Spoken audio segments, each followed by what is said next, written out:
नमस्कार दोस्तों, एक बार फिर से आप लोगों का बहुत बहुत स्वागत है। कल एनपीसीआई के द्वारा एक आर्टिकल यहाँ पर रिलीज किया गया जिसकी वजह से लोगों में काफी कंफ्यूजन है। कुछ लोग कहते हैं कि सरकार ने ऑनलाइन की ट्रांजैक्शंस की लत लगाकर अब चार्ज करना शुरू कर दिया, और कुछ कहते हैं कि ये कस्टमर्स के लिए नहीं है, या कुछ कहते हैं कि यहाँ पर बहुत हेवी चेंजेस या हेवी ट्रांजैक्शन चार्जेस लगने वाले हैं 1 अप्रैल से यूपीआई ट्रांजैक्शंस पर। तो काफी कंफ्यूजन है। इस आर्टिकल को पूरा क्लियर करने के लिए यहाँ पर इस वीडियो को लेकर आया गया है, ताकि आपके बीच में जो कंफ्यूजन है उसे कहीं ना कहीं यहाँ पर क्लियर किया जा सके।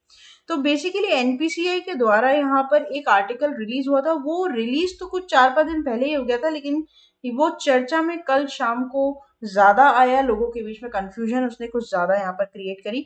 तो यहाँ पर कहता है UPI transaction over 2000 to attract 1.1% fee but customer won't pay. तो इसका मतलब क्या है? अगर ये फीस भी है और कस्टमर से भी नहीं लेंगे तो फिर ये है क्या? तो इसी के बारे में पूरी बात यहाँ पर करेंगे। तो यहाँ पर जैसे कि आप देख सकते हैं कि यूपीआई पर अब अगर आप 2000 से ज्यादा का ट्रांजेक्शन कर रहे हैं, ठीक है, 1 अप्रैल के बाद अगर आप किसी को 2000 रुपए से ज्यादा ट्रांजेक्शन कर रहे हैं, तो यहाँ पर चार्ज होगा 1.1% का। ये चीज क्या है? और यहाँ पर ये भी लिखा हुआ है कि कस्टमर के लिए नहीं है, तो फिर ये एक्चुअल में है क्या? तो देखो यहाँ पर बहुत सिंपल है। मैंने यहाँ पर इसका पूरा नैरो डाउन किया और उसके लिए यहाँ पर ये वीडियो बनाया ताकि मैं आपको इसको पूरा अच्छे से समझा पाऊँ। ठीक है, तो पहले हम कुछ पॉइंट्स पढ़ लेते हैं यहाँ पर। तो national payments corporation of India NPCI, जो कि एक अम्ब्रेला ऑर्गेनाइजेशन है और जो ऑनलाइन ट्रांजेक्शन होती है हमारे भारत में पूरी, उसका दायित्व तो पूरा एनपीसीआई के ऊपर है। ठीक है, वॉलेट हो गया, यूपीआई हो गया, भीम यूपीआई, फोन पे यूपीआई, पेटीएम यूपीआई, जो भी है सब कुछ एनपीसीआई के अंडर आता है। ठीक है, तो NPCI has notified that an interchange fee up to 1.1% will be applicable on merchant UPI. ठीक है, बहुत बड़ी बात है ये। मर्चेंट यूपीआई पे ये एप्लीकेबल होगा सिर्फ, मतलब कस्टमर यूपीआई पे नहीं हो रहा है, मर्चेंट यूपीआई पे हो रहा है। और यूपीआई का full form unified payments interface, transaction from April 1। पहला पॉइंट ये। दूसरा, in a recent circular NPCI said that using prepaid payment instrument PPI. अभी पीपीआई पे भी बहुत यहाँ पर कंफ्यूजन है, बच्चों में भी बड़ा कंफ्यूजन है और लोगों में भी बड़ा कंफ्यूजन है कि पीपीआई का मतलब क्या है। ठीक है, तो यहाँ पर ये जो चार्ज लगने वाला है ना दोस्तों, वो पीपीआई पर लगेगा। अभी पीपीआई क्या, 1 मिनट बाद हम इसको पूरा अच्छे से समझेंगे। Through UPI will attract interchange fee, the charges will divide on the transaction of more than 2000, right. तो यहाँ पर सिंपल है, मैं आप लोगों को देखो यहाँ पर समझा दूं कि एक्चुअल में पीपीआई होता क्या है। तो पीपीआई का मतलब होता है आपका प्रीपेड पेमेंट इंटरफेस। ठीक है, क्या है प्रीपेड पेमेंट इंटरफेस? ये एक तरीके का मानो वॉलेट है। क्या है? वॉलेट। जैसे सपोज करो आप लोग डेफिनेटली पेटीएम यूज करते होगे, ठीक है, उसके बाद आपने डेफिनेटली यहाँ पर ये आपके जो फोन पे है उसका वॉलेट यूज किया होगा कभी ना कभी। ठीक है, या फिर मैं बात करूं मोबीक्विक का, तो उसका भी किया होगा, राइट। तो ऐसे बहुत सारे वॉलेट अवेलेबल है ऑलरेडी ऑनलाइन प्लेटफॉर्म्स पर। ठीक है, जहाँ जहाँ पर हम लेन देन कर सकते हैं।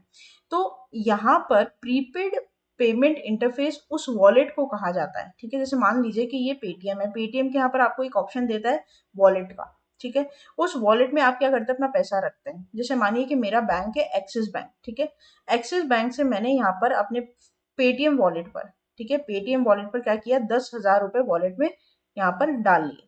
ठीक है, अब अगर मानिए कि इस वॉलेट से मैंने किसी को पे किया ना, तो उस पर ये चार्ज जो होगा वो एप्लीकेबल होगा। अंडरस्टूड। लेकिन अगर मैंने बैंक टू बैंक, ठीक है, बैंक टू बैंक क्या किया, किसी को ट्रांसफर किया, जैसे सपोज करिए कि मैंने डायरेक्टली एक्सिस बैंक से किसी को, मेरे किसी भी फ्रेंड को एसबीआई बैंक में क्या कर दिया, ट्रांसफर कर दिया, तो उसके ऊपर ये चार्ज एप्लीकेबल नहीं होगा।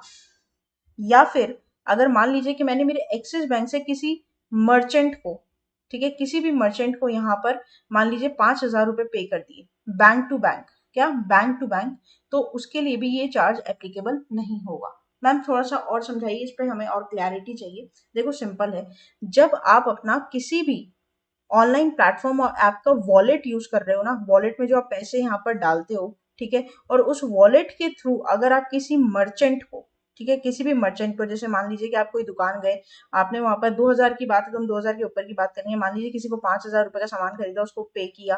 ठीक है, क्योंकि आप जैसे मान लीजिए किराने की दुकान पर जा रहे हो, ठीक है, आप किसी किराने की दुकान पर जा रहे हो, किराना वाला अपना यूपीआई लगा कर रखता है। ठीक है, ऐसे ऐसे छोटे छोटे से बॉक्स करने में यूपीआई रहता है ना, उसको आप स्कैन करते हो और पे करते हो। तो मान लीजिए कि आपने अपने पेटीएम वॉलेट से उसको 5,000 रुपए क्या किए, पे किए, कि कोई सामान खरीदा किराने वाली दुकान से और 5,000 का पेमेंट वहां पर किया, तो यहाँ पर उस मर्चेंट को, ठीक है, आपको नहीं, बात को गौर से समझना, आपको नहीं, उस मर्चेंट को यहाँ पर फीस देनी पड़ेगी 1.1%। कितनी?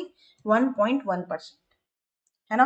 तो यहाँ पर सीधा ये लिखा हुआ है कि ये मर्चेंट यूपीआई के लिए ट्रांजेक्शन कॉस्ट लगाई गई है, कस्टमर के लिए नहीं लगाई गई। सीधा उसमें जो आर्टिकल में लिखा होता है ये यही बात है कि customer will not going to pay for it, it has to be chargeable only for the merchant UPI, कि आप जिस वेंडर को पैसा दे रहे हैं ना, उस वेंडर के ऊपर ये चार्ज क्या होगा, एप्लीकेबल होगा। नहीं तो बहुत सारे लोगों ने क्या बोला था कि अगर सरकार यूपीआई पर चार्ज लेने लग गई, हम वापस से कैश पर ट्रांजेक्शन करने लग जाएंगे, हम यूपीआई बंद ही कर देंगे, ठीक है, क्योंकि हमारी यहाँ की कंट्री क्या है, बहुत ज्यादा वर्सेटाइल है, आप जहां चार्ज लगाओगे वहां से भाग के दूसरा सिस्टम पकड़ लेगी। अंडरस्टूड। तो यहाँ पर गवर्नमेंट जानता है कि अगर उन्होंने कस्टमर बेसिस पर चार्ज लगाने शुरू कर दिए तो यूपीआई यूपीआई सब खत्म हो जाएगा, वापस से लोग पैसों में ट्रांजेक्शन करने लग जाएंगे जैसे पहले किया करते थे। अंडरस्टूड। तो ये बात सबके मन में आई, लेकिन गवर्नमेंट जानती है कि डिजिटल भारत बनाना है, ऑनलाइन भारत बनाना है, तो ये ट्रांजेक्शन पर कस्टमर से तो फीस नहीं ले सकते हम और सिर्फ मर्चेंट साइड से यहाँ पर यूपीआई पर यहाँ पर क्या देंगे, चार्ज देंगे। अंडरस्टूड। तो ये हिसाब है। तो पूरे आर्टिकल का जो कंक्लूजन यहाँ पर निकल कर आता है और आपके कंफ्यूजन का जो आंसर है ना यहाँ पर, वो यही है कि 1 अप्रैल से आपको पैसा नहीं देना है, आपको तो जितना बिल बनता है उतना, जैसे आप पहले यूपीआई करते थे वैसे ही करना है, लेकिन जो मर्चेंट जो यूपीआई एक्सेप्ट कर रहा है, दुकानदार वाला, उस पर यहाँ पर चार्ज लगेगा अगर वो 2,000 से ज्यादा का यूपीआई क्या कर रहा है, एक्सेप्ट कर रहा है। हालांकि यहाँ पर एक इनडायरेक्ट वे ये निकलता है दोस्तों कि जैसे आपने डेफिनेटली क्रेडिट कार्ड का यूज किया होगा, तो क्रेडिट कार्ड जब भी आप किसी दुकानदार पे यूज करते हो, दुकानदार बोलता है सर इस पे 2% एक्स्ट्रा लगेगा आपका, ऐसा बोलता है ना। तो अब ऐसा हो सकता है कि अगर आप 1 अप्रैल के बाद यूपीआई यूज कर रहे हो किसी मर्चेंट का, तो वो आपसे एक्स्ट्रा कैश डिमांड कर सकता है। ये इनडायरेक्ट वे एक यहाँ पर हो सकता है जिसका इनडायरेक्टली जो भार है, प्रेशर है, वो कस्टमर पर आ सकता है। अगर मान लीजिए मेरे जेब में मेरा बिल बना, मान लीजिए 7,000 रुपीज का, कहीं अगर मैंने कोई शॉपिंग की, 7,000 का बिल बना, मेरी जेब में सिर्फ और सिर्फ कितना है, मान लीजिए 2,000 रुपए है या 5,000 रुपए है, तो मैंने उसको बोला कि भैया क्या आप यूपीआई लेंगे, तो बोला मैं यूपीआई तो लूंगा, लेकिन यूपीआई पे मुझे गवर्नमेंट को एक 1.1% देना पड़ेगा। तो उसकी वजह से जैसे 7,000 पर 770 रुपए उसको देने पड़ेंगे, किसको, टैक्स, मतलब ये जो चार्ज लगा है वो। तो आप एक काम करिए, 7,000 के बिल पे 770 रुपए मुझे एक्स्ट्रा दे दीजिए, ताकि ये जो परसेंट मेरे ऊपर लगेगा वो आप मेरा दे दीजिए, तो फिर मैं यूपीआई एक्सेप्ट कर लूंगा। तो ऐसे कर कर इनडायरेक्टली हो सकता है कि कस्टमर पर भार पड़ जाए, है ना। तो अगर मर्चेंट पैसे लेना चाहता है कस्टमर से तो वो ले सकता है। हालांकि इस पर कोई लॉ अभी तक निकला नहीं है, ये सिर्फ अभी तक आरबीआई ने ये बता दिया कि हाँ, सॉरी, एनपीसीआई ने ये बता दिया कि 1%, एक 1.1% यहाँ पर मर्चेंट यूपीआई पर लगेगा। अंडरस्टूड। तो ये जो पूरा यहाँ पर आपका आर्टिकल है ना, ये सिर्फ और सिर्फ मर्चेंट यूपीआई के लिए है, कस्टमर इस पर पे नहीं कर रहा है, और वो भी 2,000 से ज्यादा। अच्छा, एक चीज और यहाँ पर मैं आपको बता दूं, अब जैसे मान लीजिए कि ये तो हो गई बात वॉलेट की। अब जैसे मान लीजिए नॉर्मली जीपे जो हम करते हैं, जीपे में तो कोई वॉलेट नहीं होता, डायरेक्टली आपके बैंक अकाउंट से होता है। अब जैसे मान लीजिए कि मिस्टर ए है और मिस्टर बी है, ठीक है, मिस्टर ए और मिस्टर बी आपस में दोस्त हैं, तो मिस्टर बी ने मिस्टर ए को बोला कि यार मुझे 50,000 रुपए की जरूरत है, ठीक है, 50,000 रुपए की जरूरत है, मुझे 50,000 रुपए दे दो। तो उसने क्या किया, जीपे कर दिया, मिस्टर ए ने मिस्टर बी को क्या कर दिया, जीपे कर दिया 50,000 रुपए।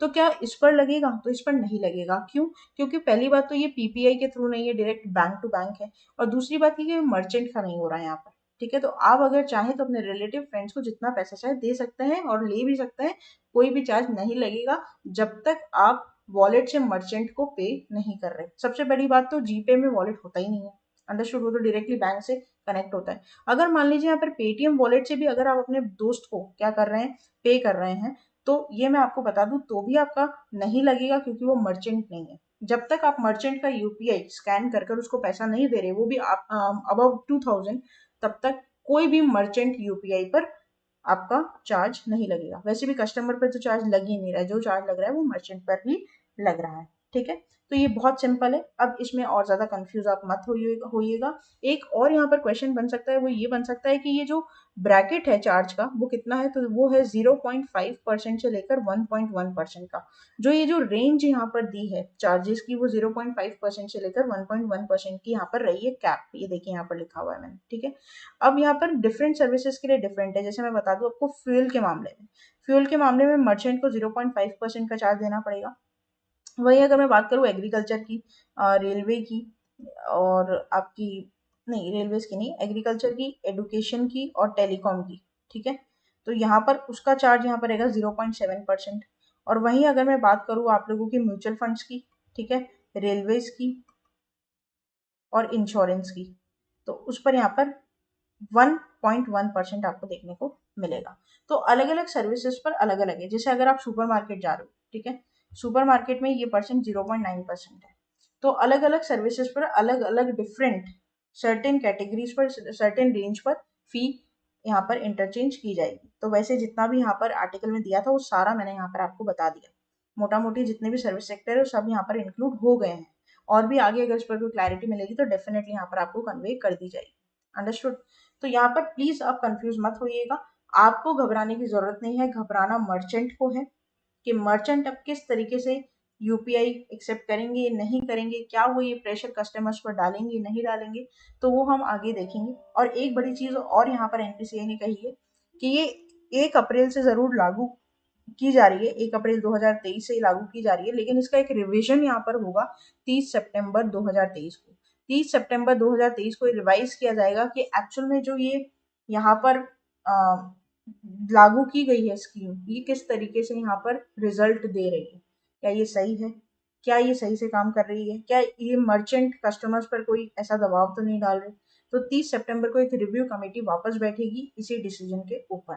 आई गेस कि इस वीडियो के थ्रू आपका ये जो कंफ्यूजन है वो यहाँ पर क्लियर हो गया होगा दोस्तों, है ना। यूपीआई पर जो ट्रांजेक्शन से जो डर रहे थे लोग कि अब वापस से पैसा सरकार लेने लगे, ट्रांजेक्शन नहीं करेंगे, अब हम ऑफलाइन करेंगे, तो कोई ज़रूरत नहीं है, आराम से ऑनलाइन कीजिए। बट ये ध्यान रखिएगा कि अगर कोई मर्चेंट आपको बोल रहा है एक्स्ट्रा पे करने का, तो उस पर एक कड़ा यहाँ पर आपको डिसीजन मेंटेन करना पड़ेगा, ठीक है।